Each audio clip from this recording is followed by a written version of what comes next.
Hello, everyone. Today is Saturday, January 29th, 2022. DRC, Army launches new recruitment in North Kivu. 7 Source 7 is where this article comes from. The armed forces of the Democratic Republic of Congo are calling on the young people of North Kivu to integrate military service to defend the country and safeguard the integrity of its territory. In a press release published this Friday, January 28, 2022, the 34th Military Region announces that recruitment for the troop continues and encourages volunteers to enlist. The document mentions two sites for the reception of new recruits. First, the General Staff of the 34th Military Region for Petit Nord Kivu and Mambagu for the volunteers in Far North. The FARDC are continuing to recruit the women and men of the troops. To this end, volunteers are asked to present themselves with their identity.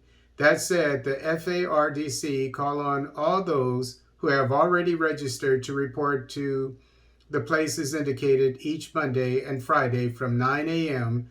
for the usual formalities, reads this document written by Ghislain Mulamba, commander of the 34th Military Region.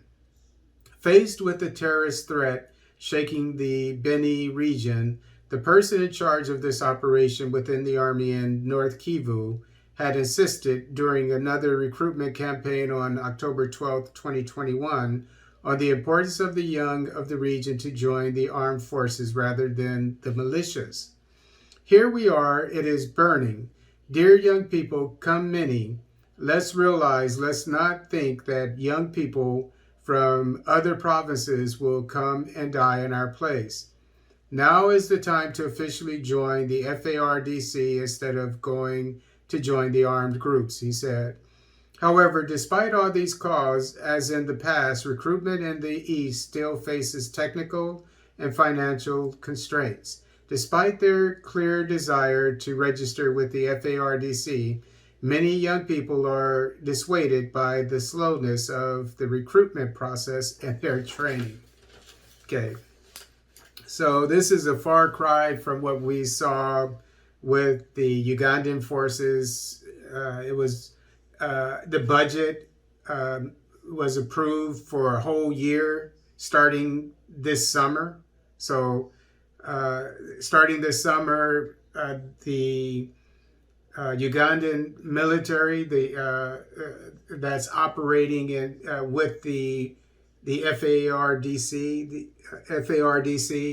the DRC military, is funded for a whole year starting this summer, and to the tune of $1.1 million.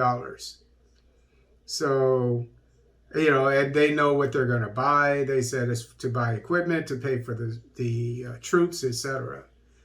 And here you have the DRC. We know that they have financial, economic constraints. So I'm not really blaming the government or anything, but we see that they're doing everything haphazard compared with the Ugandan military. They have their troops out. Everything is, you have to pay your troops what they deserve, and you have to take care of their families just in case they die, etc. So I don't see that here with the military, the FARDC, the DRC military. And this is one of the reasons why the coup in Burkina Faso just happened. That's not paying them enough, and etc. But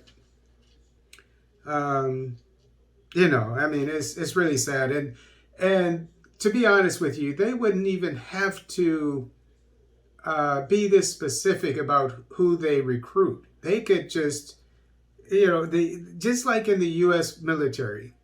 Not that it's always easy to recruit people in the U.S. military, but I guarantee you would have people running to the recruiting station if the DRC military was paid what it deserves, what the service members were paid what they deserve. And let me just say something that just to let you put this in perspective. The British, in case you didn't know, the French, they always had the best land forces, especially with Napoleon. When the French and the British were fighting each other in the 1700s and 1800s.